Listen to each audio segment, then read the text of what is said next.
The year is 1936. In Europe, the Nazis are on the march. And in a sleepy college town in Bedford, Connecticut, a renowned archaeologist, just back from an eventful trip to Peru, receives a visit from two shadowy agents of US Army intelligence. They have intercepted a mysterious message: Tanis development proceeding.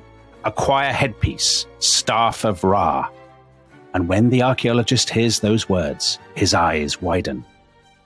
The Nazis have discovered Tanis, he says, one of the possible resting places of the Lost Ark, the Ark of the Covenant. And so begins one of history's most thrilling archaeological field trips. And the name of that death-defying scholar, it is, of course, Tom Holland. It's not Dominic. Although, Tom, you're a bit more of a Marcus Brody than an Indiana Jones, aren't you? I'm completely Marcus Brody. You remember the bit in Indiana Jones and the Last Crusade, where Indiana Jones, he speaks 30 languages. He's at home with that's right peoples across entire continents, and he's stumbling down the railway station trying to find, his glasses steaming up, whatever. But we should explain this, shouldn't we, for the people who haven't watched the Indiana Jones series. So Steven Spielberg, series of films, Harrison Ford in a hat with a whip, going out and basically discovering stuff. They're the only great films about archaeology, I think it's fair to say. And archaeologists absolutely loathe them. Of course they do. Because they make archaeology seem much more interesting than it is.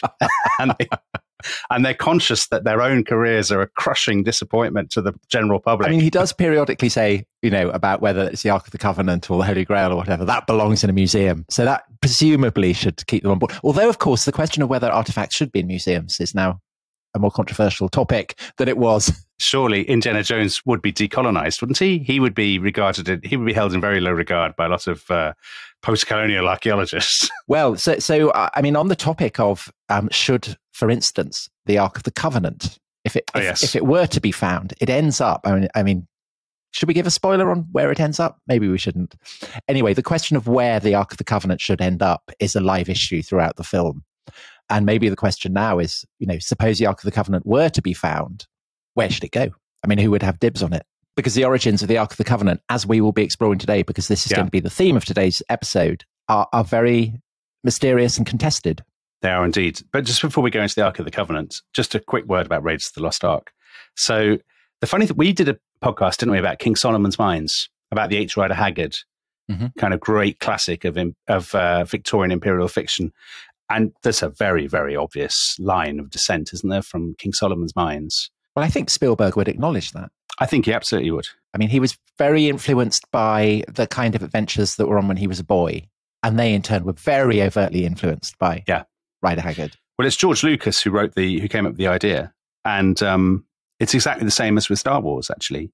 That he, in the 1970s, the period of Watergate, which we've also done a podcast on, and the American retreat from Vietnam, which we've also done a podcast on, Lucas and Spielberg, who are these sort of, nerdy suburban young men, have this sort of deep nostalgia for the film serials that they'd watched as boys in the 1930s and 1940s, and they want to remake them. Square-jawed, clear-cut, bullwhip-carrying heroes. Exactly. And the guy who wrote it, Lawrence Kasdan, he said he had fallen in love with cinema because he'd seen Lawrence of Arabia, which of course is another, story of a sort of British imperial hero. But the guy who suggested to him about the Ark of the Covenant was his friend, Philip Kaufman, who had studied history at Chicago. But have you seen this detail, Tom? An extraordinary detail. Philip Kaufman had first heard the story of the Ark of the Covenant from his dentist when he was 11. He was having some fillings. I'm surprised about that, because Philip Kaufman was Jewish. Yeah, but how many 8, 9, 10-year-olds are even listening when they're taken to the synagogue or indeed church or the mosque or whatever? They're probably half asleep. Philip Kaufman. But when you're in the dentist chair, Tom, there's no escape. Then you're powerless. You're powerless.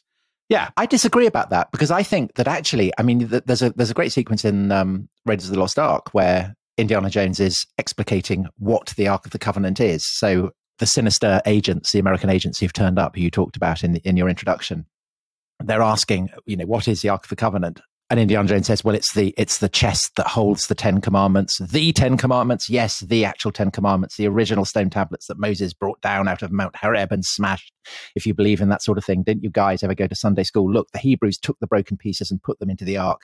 When they settled in Canaan, they put the ark in a place called the Temple of Solomon, where it stayed for many years, till all of a sudden, whoosh, it was gone. I mean, there's quite a lot of detail in that is wrong.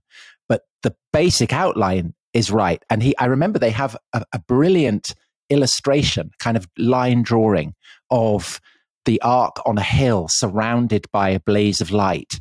And it looks like a kind of weapon of mass destruction. And that's the role that it is playing in Raiders of the Lost Ark.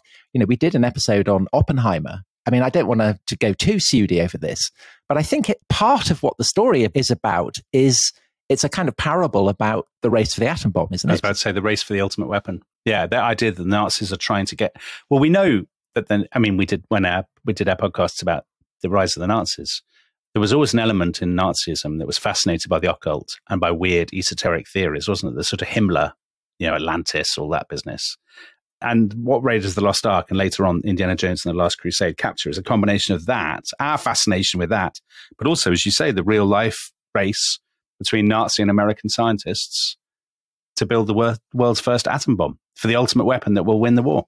But of course, there is a slight tension there because, of course, it's fine for the Nazis to look for Atlantis and to cast the Atlanteans, for instance, as being Aryan.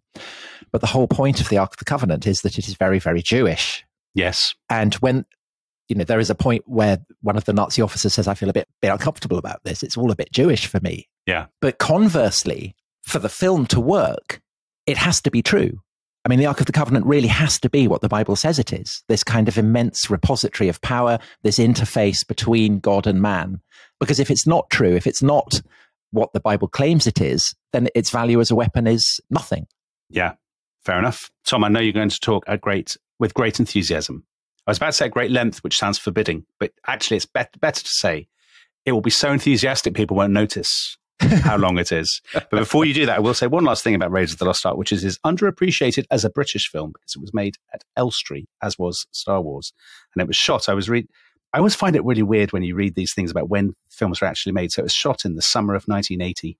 So the headlines are full of West Ham winning the FA Cup, Mrs. Thatcher's economic experiment going hideously wrong in the summer of 1980, and lots of people being out of work. And meanwhile, these people trudging to the sound studios there to make this film about the Ark of the Covenant. But quite a 1930s vibe there. So, I mean... There is quite a 1930s vibe, yeah. Not wholly wrong. Anyway, that's my last attempt to anchor us in the 1980s, because I know you want to take us right back to prehistory and to the biblical origins of the Ark of the Covenant. Well, just to reiterate, the Ark of the Covenant has to... I mean, the reason that Calvin comes up with it is that they need a MacGuffin, don't they? They need something that Indiana Jones is going after. But by making it the Ark of the Covenant, they amplify the stakes massively, because the Ark of the Covenant it's the embodiment of the power of God on the face of earth, according to the Bible. Yeah. And so if you take that seriously, then you take the plot of the film seriously. So most people probably, when they think of a biblical ark, will think of Noah's Ark.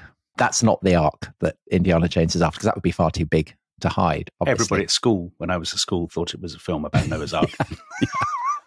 So, but they kind of share a similar derivation, because an ark basically it's a box or a chest. And it's conventionally called the Ark of the Covenant, but it has many names in the Bible, because just to simplify things massively, the Bible is a patchwork of various narratives that have been stitched together to provide a kind of coherent narrative account of, right from the beginning, from creation of the world, the slavery of the chosen people in Egypt.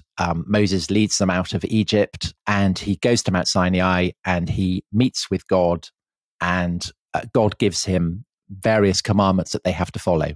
Yeah. And this is where the Ark of the Covenant comes in. And the weird thing about it is that it is simultaneously the most important kind of object in the universe, perhaps, while also being really a very invisible presence in the Bible. Considering how important it is, you'd expect it to be kind of popping up all over the place, but it doesn't. It kind of comes in and out. And I think that reflects the fact that there are all these kind of various traditions, these various different accounts of what it is. So basically, I think you can distinguish three separate traditions explicating what the ark is within the fabric of what Christians call the Old Testament, Jews call the Tanakh. So in one tradition, it's the ark that is made by Moses in obedience to instructions given by God, and it's the place where God meets with man. And therefore it is terrifying because it is imbued with the power of God, and to approach it is potentially lethal. So the ark bestows life, but it also bestows death. So, for example, if you were to open it and look on it, Tom, your face might melt. Exactly. Your eyes might kind of turn and drop out of your eye sockets and all that kind of thing. Yes, so terrifying things. There's then a much less exciting tradition, which would have made Raiders of the Lost Ark certainly a lot less dramatic, which is that it's basically just a kind of box to keep the tablets of the law in. So it's kind of a filing cabinet. So it's basically like the box. You've got a box where you keep your old coins. It's a bit like that. A little bit like that, yeah. I mean, which an archaeologist, I think, would love. But Harrison Ford would have no interest in that. No time. And then there's this sense of it, which again is really the one that you get in the Raiders of the Lost Ark, which is that it is a weapon of mass destruction. It's the atom bomb. It's something that destroys the enemies of the children of Israel. So basically, the ark that we see in the Raiders of the Lost Ark is the ark that we get in the book of Exodus, which also includes the account of how the children of Israel leave Egypt, the plagues, and crossing the Red Sea, and all that kind of stuff. So in Exodus, it is we have very precise descriptions. It's about 4 foot long. It's 2.5 feet tall, 2.5 feet wide. Yeah, it's overlaid with gold. You have kind of gold rings on all the 4 corners so that you can put poles through it and carry it that way. And on the top, you have a great thick slab of gold, which is called the mercy seat. And this slab of gold is topped by 2 cherubim who are kind of facing each other. And there's kind of emptiness between the cherubim. And the cherubim, I mean, people have heard of cherubs, kind of rosy-cheeked little babies. Yeah. But they in the Bible, they are not that at all. They are very terrifying angels. They're the angels basically who kind of directly attend God. So there are later descriptions of them in the Bible. They're kind of winged, four-faced sphinxes. So, I mean, alarming things. Yeah. And that gap between the 2 faces of the cherubim is where the presence of God is. It's where in the Bible, it's described as his heavy light, his glory, his kind of immanence. And it contains the 2 stone tablets on which the 10 Commandments are written. And it's a very, very odd thing, even by the standards of the Bible, because God, of course, does appear to people in the Bible. He appears to Adam walking in the Garden of Eden. He appears to Moses in a bush. He appears in a whirlwind to Job. But it's only on this kind of the mercy seat of the ark, this space between the 2 cherubim on the top of the ark, that he is kind of routinely manifest. And this ark is exactly the ark that you see in Raiders of the Lost Ark, right? The gold slab, the cherubim. I mean, it's pretty much identical to the... I think it's a little bit bigger in the film, but... That's always the way of Hollywood, isn't it? Yeah, of course. Of course. And this ark is built at the foot of Mount Sinai, where all the children of Israel have gathered, and Moses has gone up onto Mount Sinai and he's spoken face to face with God. He comes down with the tablets of stone. He finds that the children of Israel have got so nervous that they fall into worshipping a golden calf. Oh, yeah. Moses loses it, smashes the tablets. There's kind of chaos and disaster. God is threatening to wipe the children of Israel out. Moses goes back up to Mount Sinai, faces God, says, please don't kill them all. And God kind of calms down and hands over duplica of the original tablets of stone. He's got a hell of a lot of tablets up there, Tom. He's got a lot. Well, he's God. I mean, he can come up with what he likes. So, meanwhile, down on the plain, the children of Israel have been given very precise instructions on how to build a tent that is called the tabernacle, and it's kind of like IKEA cubed. It's incredibly complicated. The instructions are very, very precise. So there's you don't often think of Dutch theologians perhaps as being witty, but there was one called Herman Witzius in 1872 who amusingly said that God created the whole world in 6 days, but he used 40 to instruct Moses about the tabernacle. Everything about it has to be completely precise. And the ark is kept in the tabernacle in a kind of back space, which comes to be called the Holy of Holies. Only Moses can go in there. And this is because it is incredibly dangerous. It's like going into the core of a nuclear reactor. Yeah. Basically, if you touch it, you'll be struck dead.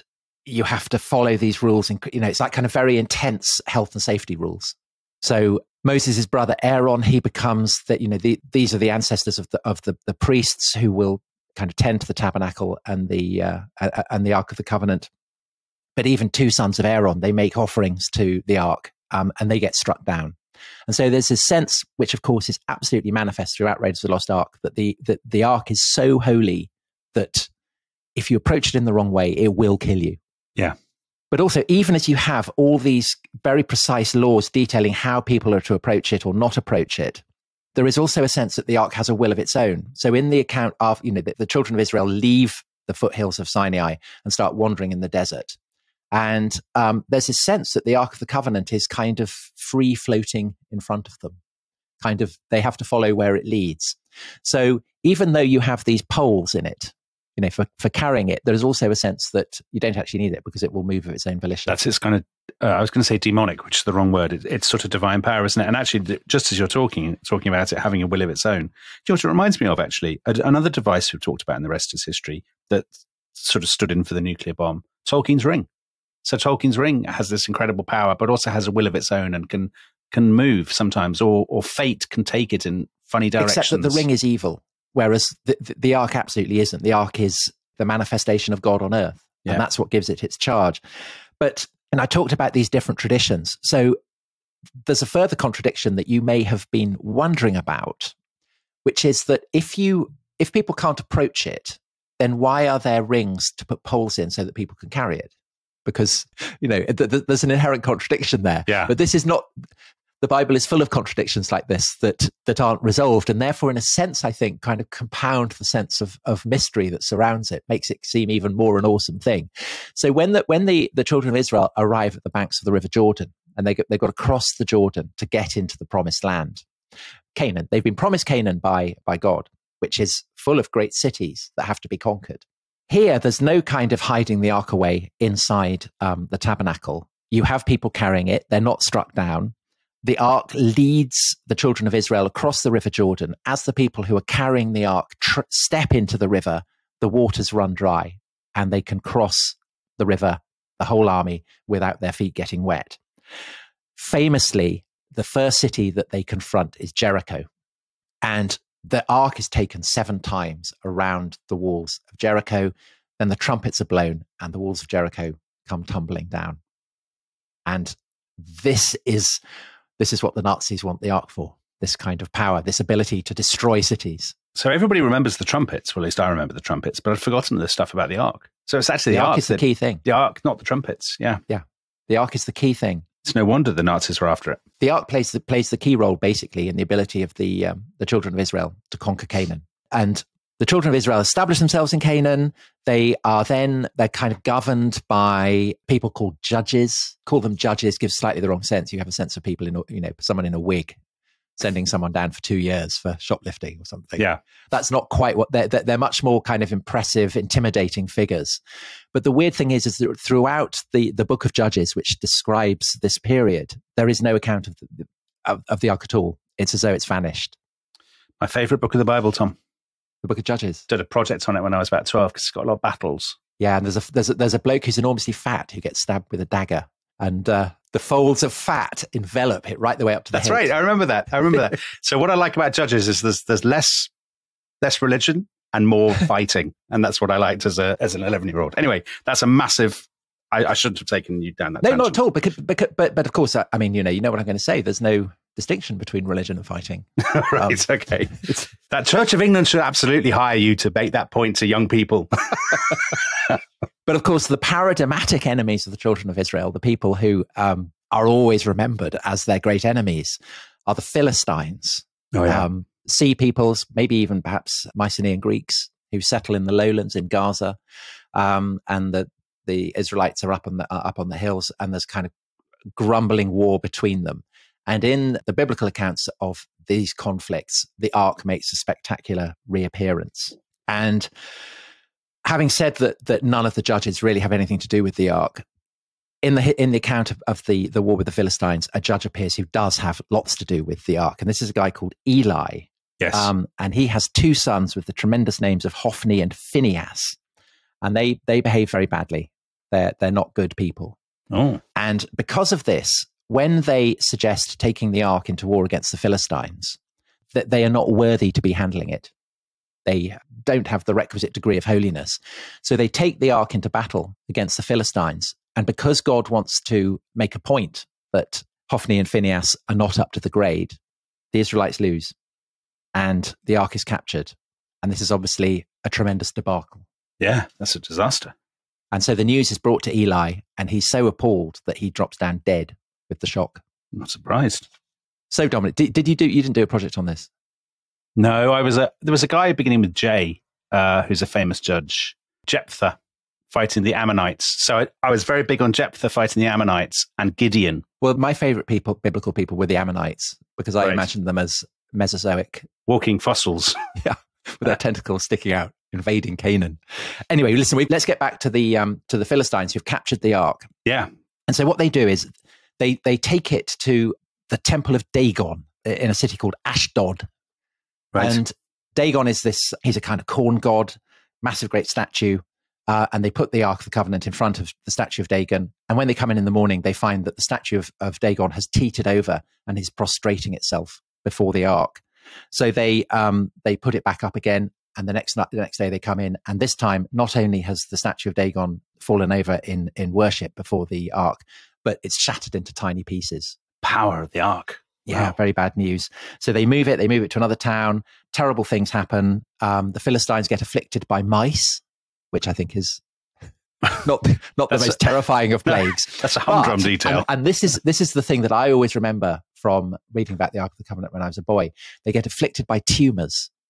And I remember reading a book in which it was about the way that flying saucers had intervened in biblical history. And this was offered as conclusive proof that the Ark of the Covenant was radioactive. I was about to say, this is radioactivity. This is a nuclear bomb thing. Well, I'm surprised they didn't bring it up actually in the Raiders of the Lost Ark. Yeah. Surely Graham Hancock is all over this, Tom. Well, we'll come to Graham Hancock in the second half. So basically all these tumors, all these mice, all these statues falling over left, right and center, the Philistines decide that they don't want to keep the ark. So they hand it back and they give it to the children of Israel, and it remains dangerous even for the children of Israel. So there's this incredible verse. The Lord smote the men of Beth Shemesh because they had looked into the ark of the Lord. Even he smote of the people 50,010 men. And the people lamented because the Lord had smitten many of the people with a great slaughter. So this sense that it is perilous, this is now kind of part of the narrative again. Yeah. So basically, the children of Israel have this incredible thing. They're keeping it in a tent. I think that there is a sense that maybe a tent isn't entirely where it should be kept. So the judges get replaced by kings. The most famous king, of course, is David. Yeah. David is told by God, because for various kind of sins that he's done, that he is not the one who is going to build the temple. But even so, David is the guy who has captured Jerusalem and makes it into his capital. And the ark is brought into Jerusalem. And David is so excited by this that he dances in front of the ark through the streets. And his wife is furious about this, maybe because he was a very bad dancer. I think she feels it's undignified. Right. Yeah. Kind of like, dads are dancing at weddings. Yeah. But the guy who builds the temple famously is Solomon. And so the temple is modeled on the tabernacle, but built in stone. And so you have the Holy of Holies, and this is where the Ark of the Covenant is put. And in the Bible, it said, it came to pass when the priests were come out of the holy place that the cloud filled the house of the Lord.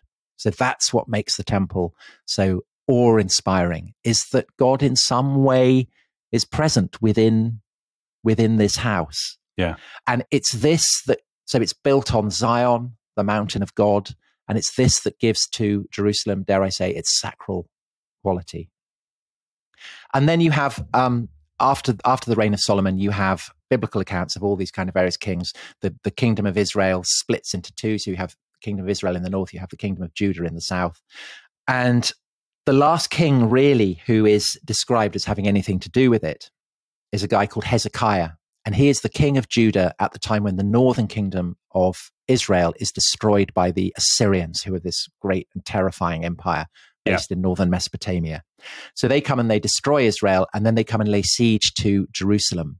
And that siege is defeated. I mean, kind of interestingly, because a plague of mice come and gnaw away at the bowstrings of the arrows of the Assyrians. What is it with mice and the Ark of the Covenant, Tom? Mice and the Ark have some kind of strange relationship. Rats I could get, but mice... Well, but of course the rats don't appear in Indiana Jones, do they? That's in the Last Crusade. It's snakes. So they could at least use... Snakes would be much more true to the Spielberg vision, wouldn't they? Yes, it but would. Actually, I'm approaching this the wrong way around. You are. Anyway, so listen. So let's just get to the end of the biblical account. So Hezekiah is the last figure in the Bible who's described as having seen the ark. And then I read what Indiana Jones said.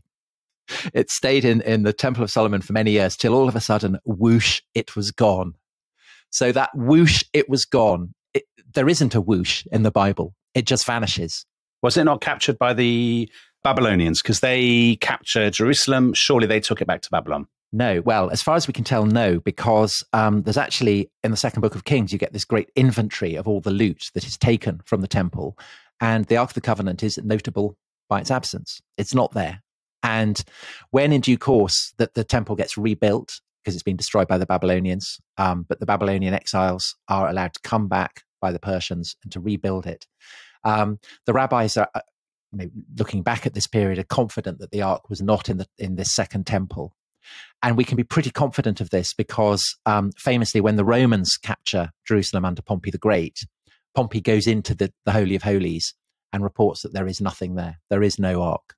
And he's not struck, his face doesn't melt, he's not haunted by mice, none of these things. Well, everything goes terribly for him from that point on. He's had a career of unexampled success, and then his career starts to tank.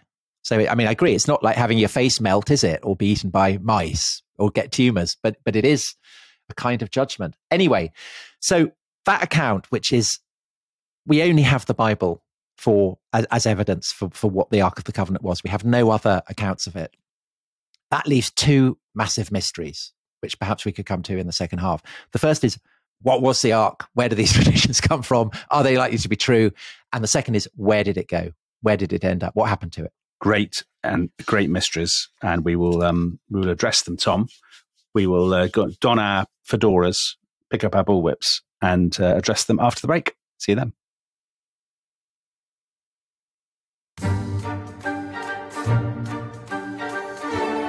Welcome back to The Rest is History. Indiana Jones is talking us through the Ark of the Covenant. So, Indy, you ended last time by saying you would address two questions. First, what is the Ark and where does it come from? And secondly, where did it go? So let's do question one first. Where does this idea of this sort of sacred box come from, do you think? Well, basically, it comes from the Bible. I mean, as I said in the end of the first half, this is our only source for it. And so, like so much in the Bible, it's kind of midway between history and myth, between what becomes monotheism and a kind of the pagan world from which that monotheism emerges, between Israel and the cultures in which the Israelites lived. And that generates all kinds of paradoxes and ambiguities. And I think that the reason that the ark is such a kind of powerful symbol within the Bible is that all those kind of paradoxes that surround the way in which the Bible came to be written are mapped onto the paradoxical nature of the ark within the fabric of the text, if that makes sense. It's the power of the ark within the fabric of the narrative, the biblical narrative, owes a lot to the paradoxes and ambiguities of how the Bible came to be written. Right. Okay. And now here's the question. I would guess, as a complete outsider and novice on all this, that there must have been other kind of cults, as it were, and other peoples in the Levant in this period who had boxes or I don't know, thrones or sacred things, and this is one of them. So the Egyptians, for instance, they definitely have kind of sacred chests, and it's the Egyptians, of course, that the children of Israel defined themselves against, so they would never acknowledge that, but perhaps that's part of it. We know that the Phoenicians, who are very important in helping Solomon build the temple, according to the biblical account, that they had chests that they carried about in chariots, so presumably they have a kind of holiness to them. So there's a wonderful new book that came out, I think, a couple of years ago called God and Anatomy by Francesca Stavrakopoulou, who's professor of biblical studies at Exeter. And she is interested in the idea that the kind of the trace elements that you get within the biblical narratives of God as a kind of human figure, so physical figure. So that idea of Moses going up Mount Sinai and looking in God's face. This is meant literally, she argues. So she argues that the ark may originally have been a footstool. Footstool. It was kind of understood as being the receptacle on which God's feet rested.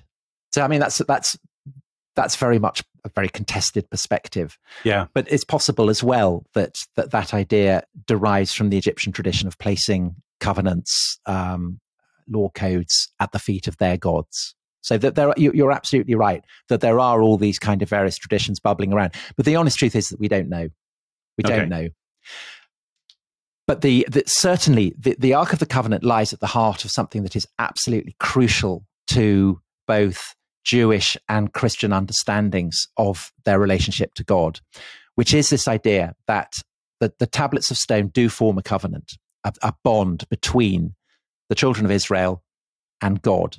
And this, in the context of antiquity, is absolutely unique. Gods in the ancient world serve as witnesses to covenants. The idea that a people could have a covenant with a god is something wholly exceptional. And so I think that the holiness, the paradoxes, the ambiguities that hedge the Ark of the Covenant around are reflective of the almost kind of blasphemous quality of that covenant. The idea that humans and the divine can be joined in something like that is, by the standards of the ancient Near East, very, very shocking. When you say it's a covenant, I mean, a covenant is a two-way thing. What is God promising to do? What is his part of the bargain, as it were? He's going to love them and look after them and protect them. Right. And periodically, if they break the covenant, then he will punish them. But he always does it in a kind of spirit of love. And it's the fact that it is written down, that it's a contract. Yeah, it's a contract. Yeah. And so it's this idea that an all-powerful God can bind himself contractually is fundamental to the development of both Jewish and Christian theology. Because, for instance, it means that it makes it much easier for Jewish and Christian traditions to fuse with the inheritance of Greek philosophy. Because philosophy essentially is an attempt to fathom the laws that govern the universe in the way that laws govern a city. So there's this idea that you have in Plato, in Aristotle, in the kind of philosophical traditions that pass into the Roman period, that it's possible to fathom the universe in terms of laws that govern it. Yeah. And this is something that Jewish philosophy provides as well. So you have this guy Philo, who's an Alexandrian philosopher in the 1st century AD, so around the same time as St. Paul. And he's absolutely obsessed by the Ark of the Covenant as a kind of symbol of the fusion of Greek and Jewish traditions. This idea that the universe can be fathomed because God has laid down laws and God himself will obey those laws. And in the long run, this is enormously, enormously influential. So I think in that sense, the Ark is a lot more than just a weird box that gets carried around in. It's genuinely powerful. I mean, it's ideologically powerful, and the power does not reside in melting people's faces so much as giving us a sense of the sacredness of the contract, right? And of the idea of a covenant as being something binding and something special. Yes, and it may be that the impact of that is heightened by the fact that the Ark itself vanishes. So in a way, the idea of the Ark as the interface between God and man, as a kind of physical expression of this idea that God has bound himself contractually, this becomes something metaphysical rather than couched within an object. And so that then raises the question of, well, what happened to the Ark? So there are all kinds of theories about this, and lots of these theories are actually very ancient. So one theory is that it got carted off by the Egyptians. Right. Specifically a king who in the Bible is called Shishak, who was probably a pharaoh called Sheshonq the First, tremendous name. Yeah. And that, of course, would make it possible that the Ark of the Covenant, that Raiders of the Lost Ark is right. Tanis, near Cairo. So presumably that's where that theory, as you said, Philip Kaufman did history at Chicago. So maybe that's what he was drawing on for that. Another is that it got removed and hidden by one of the kings of Judah before the Babylonians came to keep it for safekeeping, that it's hidden somewhere in the Holy Land. They forgot where they'd put it, basically. So somewhere it's waiting for some archaeologists to dig it up. Well, yes, either an archaeologist or it will be revealed at the end of days. I mean, you can take your pick. Specifically, the idea is that it's been hidden by an angel in a rock. So that would make it a challenge, even for the best archaeologist, perhaps. And there's a very controversial, certainly if you're Jewish, theory that was proposed by the Samaritans, who the Jews hated, and feeling was entirely mutual. And they claimed that it had been hidden on Mount Gerizim, which is within the Holy Land, but is a mountain that's sacred to the Samaritans. So those are kind of the various theories. However, what is the impact of the absence of the Ark of the Covenant on the way that Jews and Christians come to understand their own covenant with God? So the Jews do not forget the Ark of the Covenant. And we know this going into the Roman period, because there's a frontier town called Dura Europos, which is it's kind of almost literally on the border between what's now Syria and Iraq. And that was the border between the Roman and the Persian empires, right? Yes. And so it gets destroyed by the Persians in 256 AD, and kind of soil and rubble falls on top of it. So almost perfectly preserved. And there's this incredible synagogue that's been found there that is decorated with stunning biblical scenes, you know, in a completely unique way, because famously synagogues don't tend to be illustrated with biblical scenes. But this does, and it shows the Ark being carried away from the Temple of Dagon, and you've got all the kind of the shattered fragments of the idol of Dagon around it. But what's interesting about the way that the Ark is portrayed in this painting is that it doesn't correspond to the description of the Ark that you get in the Bible, but rather to the image of the Ark that you get in synagogues. And in this Ark, you get the sacred scrolls, the Torah scrolls, the scrolls that embody the first 5 books of the Bible. And I think that you get a sense there that what the rabbis come to call the Shekinah, which is the presence of God in a place. And so archetypally, it had been present on the lid of the Ark of the Covenant. That now that the Ark of the Covenant has gone, and obviously by the 3rd century AD, the temple has gone as well. It's been destroyed by the Romans. That therefore the Shekinah, the presence of God, is something that can be experienced by the Jewish people without reference to something that is physical, be it an ark or a physical building. The rabbis say that the Shekinah is present whenever someone studies Torah, whenever someone is reading these scriptures, or indeed whenever 10 people are gathered together in prayer.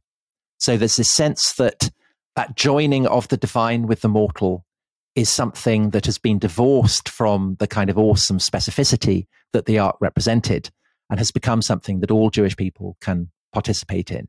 Right. And you actually have a kind of rather similar idea in Christianity, where St. Paul preaches a new covenant, a second covenant that Christ has ushered in. And that covenant is written on the heart of each individual believer, which means in turn that it's the individual Christian, or indeed the assembly of all Christians, the ecclesia, the church, that has become the arch. And so it's kind of been abstracted. It's become a kind of symbol. So, Tom, it will amaze nobody to hear that, much as I love the idea that the Ark has become this fantastically interesting symbol, I'm actually keenest to hear where it's really been hidden, and has it been hidden by the Templars or whoever it might be. So the rabbis, even as they are basically saying that the Shekinah can be manifest wherever 10 people gather to pray, they do also have traditions that the Ark is in Rome, that it got captured by the Romans when they sacked Jerusalem. They took it to Rome, and that it was kept in the Lateran Palace, which was the palace of the popes before the Vatican, and that unfortunately this burnt down in the 14th century. And one tradition says that this is when the Ark was lost. But another tradition is that it's still in the Vatican to this day. Of course it is. This is the stuff. I definitely. Or the Rosicrucians have got it, or somebody of that ilk, surely. But there are other theories you'll be happy to know. And I think your wife and her sister, Rachel, will be very excited to know that there's a tradition that links it to Ireland. They would be delighted. Yeah. So where is this in Ireland? Paul Rouse, I hope, would be excited by this as well. Our Irish guests. All our Irish listeners. Yeah. So you may remember in our episode on the coronation, we talked about how the stone of Scone was originally the pillow, the rock on which Jacob rested his head. Yes, I absolutely believe that, by the way. And how it was brought to Ireland by an Egyptian princess.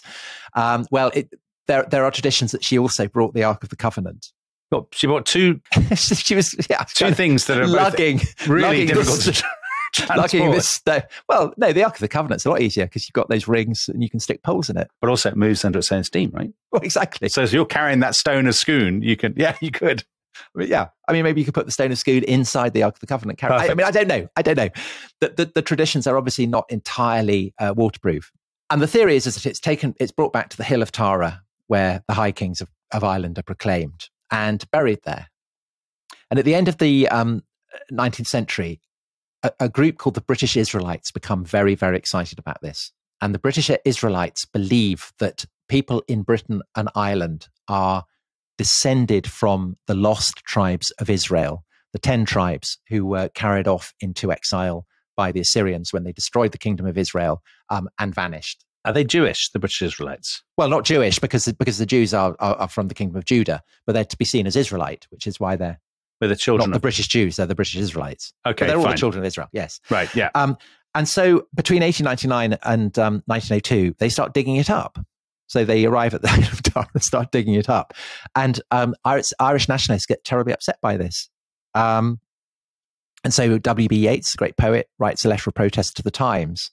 But his girlfriend, well, not his girlfriend, but certainly the woman he's madly in love with, Maud Gonne, and is accompanied by Arthur Griffith, the leader of Sinn Féin. Yeah. Remember the monarchist leader of Sinn Féin? Yeah, I do indeed. Unexpected combination. Austro-Hungarian enthusiast. Yes. So they go to Tara, and this great bonfire has been built there, prepared for the coronation of Edward VII. They're going to light it in celebration. And Maud Gonne and Arthur Griffith get there, and they light the bonfire early and dance around it, singing nationalist songs and proclaiming their opposition to the British Israelite excavations. And so the excavations get stopped. That is a bizarre story, isn't it? Isn't it? That's so strange. It's absolutely brilliant. And a scene that we omitted from our account of Irish relations. Tom, I have to say, it doesn't surprise me that, Paul Rouse was telling us, wasn't he, there were books in Ireland claiming that chess is Irish. So it doesn't surprise me that the Ark of the Covenant is also Irish. Well, so it may still be there. Yeah. But also, I've got your notes in front of me, so I know what's coming. I love this stuff about Ethiopia. Right. So Ethiopia is the best, the most extraordinary, the most credible, and certainly the most ancient of these traditions that say that the Ark got carried away from Jerusalem, carried away from the Holy Land, and is kept in a wholly different location. And the tradition is vested in this ancient text called the Kebra Nagast, the glory of the kings. And the story that it tells patently derives from biblical accounts, but gives it a kind of interesting spin. It's a kind of spin-off from the franchise. So Solomon builds the temple, puts the Ark of the Covenant inside the Holy of Holies at the heart of the temple. He is famously visited by the Queen of Sheba. And according to the Ethiopians, Sheba was Ethiopia. Yeah. And the Queen of Sheba was called Makeda. This is very H. Rider Haggard, Tom. And Queen Makeda, it's very, very H. Rider Haggard. And H. Rider Haggard absolutely is aware of these traditions and is drawing on them. Victorian adventure writers are obsessed by these stories. So according to the Kebra Nagast, the Queen of Sheba, Makeda, travels to Jerusalem. She visits Solomon, and she's converted to the worship of the God of Israel. She's due to go.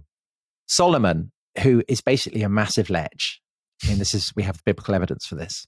Yeah. He tricks her into sleeping with him on the night before her departure and gives her a ring to give to her son so that he will be able to recognize his heir. And it's a bit like the legend of Theseus and Aegeus. You remember that Aegeus leaves signs for Theseus so that Theseus can then come and find him. It's a similar kind of goings on with this. So the son of Solomon and Makeda, the Queen of Sheba, he's called Menelik, and he's born in Ethiopia. He reaches manhood and he goes to Jerusalem carrying the ring that Solomon has given him. Solomon recognizes him, and Solomon gives Menelik his blessing. Menelik then goes home, and he goes off in great honor. The firstborn sons of the elders of Israel accompany him as his escort. But unknown to Menelik, his Ethiopian followers have removed the Ark of the Covenant from the temple. And the moment this happens in Jerusalem, dogs start howling, asses start braying, people start bursting into tears, even though they don't know why they're weeping. And Solomon, who is famous as the wisest man in the world, he twigs that something wrong has happened. The evidence is stacking up, all these braying donkeys and so on. And so he goes to the Holy of Holies. He realizes the ark has gone, understands that Menelik has probably taken it, tries to stop Menelik. But at this point, the archangel Michael intervenes, and he scoops up the ark, Menelik, and his entire company, and he takes them to Ethiopia via Egypt before Solomon can even leave the Holy Land. And Solomon is so upset by this that he basically goes mad and starts worshipping idols. And, this is very bad form. Meanwhile, Menelik has arrived in a mysterious city called Debre Makeda, and here he becomes king in his succession to his mother. And because he has the ark, he's able to defeat all his enemies. So that's the weapon of mass destruction again. This is the weapon of mass destruction again. And a prophecy is given that in due course, he will defeat the power of the king of the Romans, conquer Constantinople, and subdue the Jews. Okay.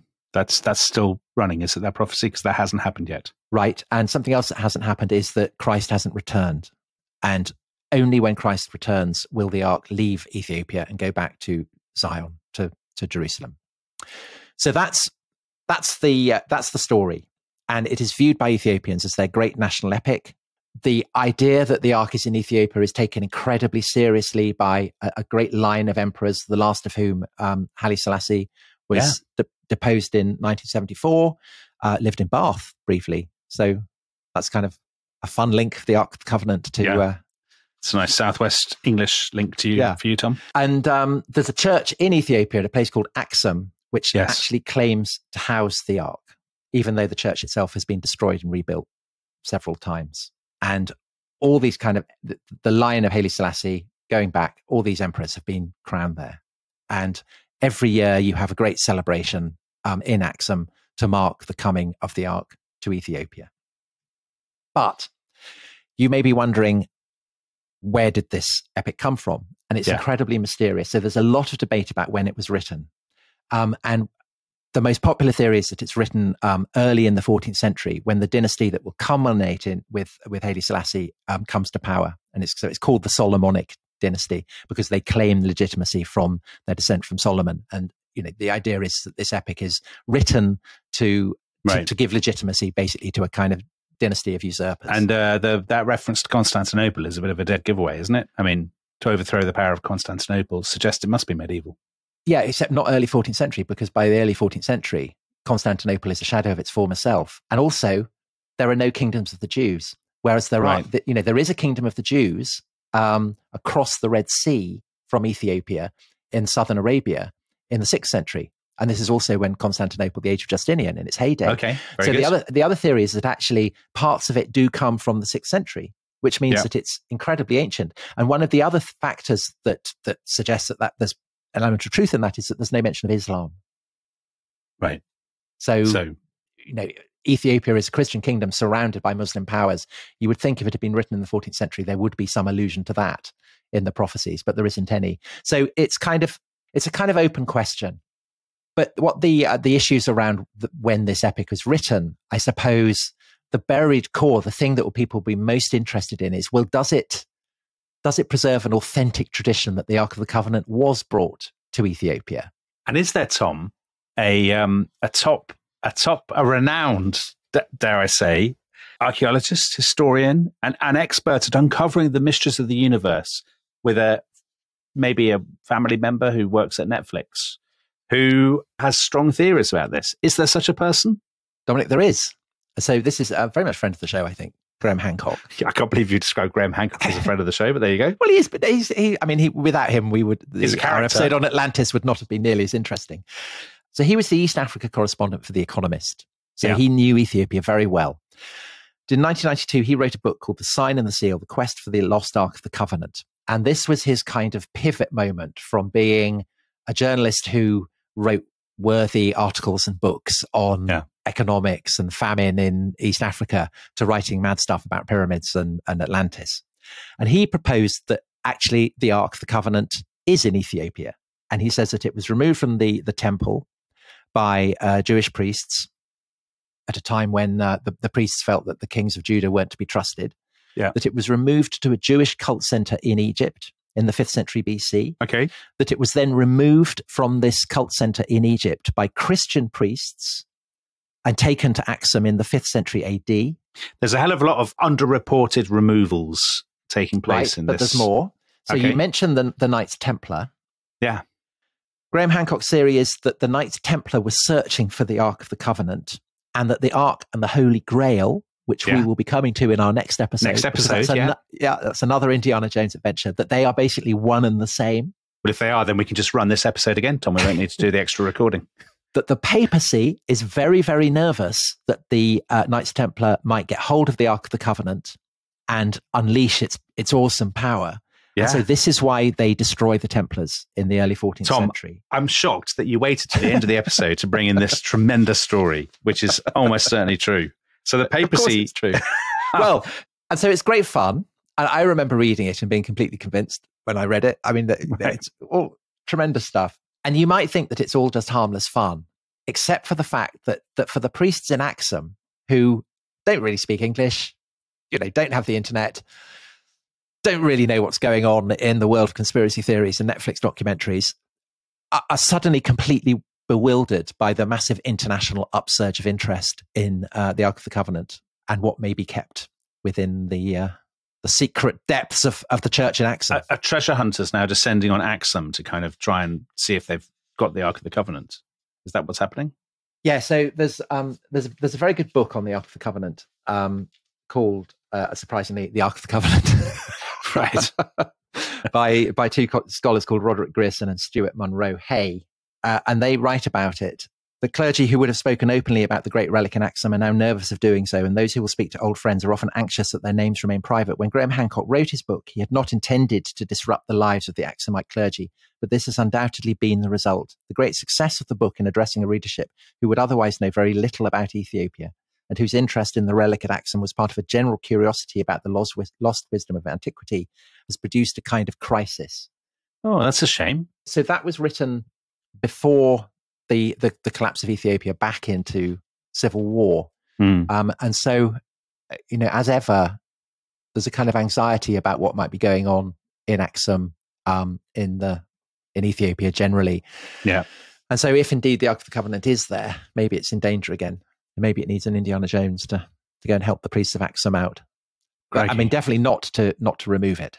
Now, Tom, it would be remiss of me at the end of this, as with your brilliant detective work on Hadrian and Antinous, you have to pick one about what you think happened to the Ark of the Covenant.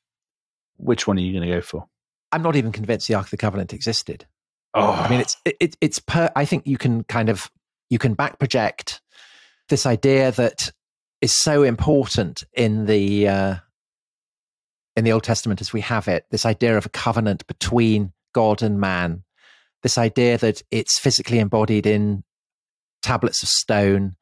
Where would these tablets of stone be kept? And you can see how you might end up constructing a narrative that is drawing on various kind of Near Eastern traditions. And so maybe it's entirely fictional. If it's not fictional, I imagine that it just gets destroyed at some point. Okay. Maybe by the Babylonians. I mean, who knows? I'm going to tell you where it is. It's in a warehouse in America, emitting a strange hum, where it was put by members of the U.S. Army Intelligence Unit in 1936. Dominic, I thought we said no spoilers. Well, that's not really much of a spoiler. Right, Tom, that was wonderful. That was a veritable tour de force. Now, we will be back on Thursday with the second half of our Indiana Jones double bill, and this time we'll be exploring the mystery of the Holy Grail. But of course, if you're a member of the Rest is History Club, you can listen to that right now. If you're not, sadly, you won't, but you could join up at restishistorypod.com. Tom, are you as excited about the Holy Grail as you were for the Ark of the Covenant? I'm even more excited. I was obsessed by the Holy Grail when I was... That is exactly the answer I was looking for. So listen now if you're a member of the Rest is History Club, and if you're not, we will see you on Thursday. Goodbye. Bye-bye.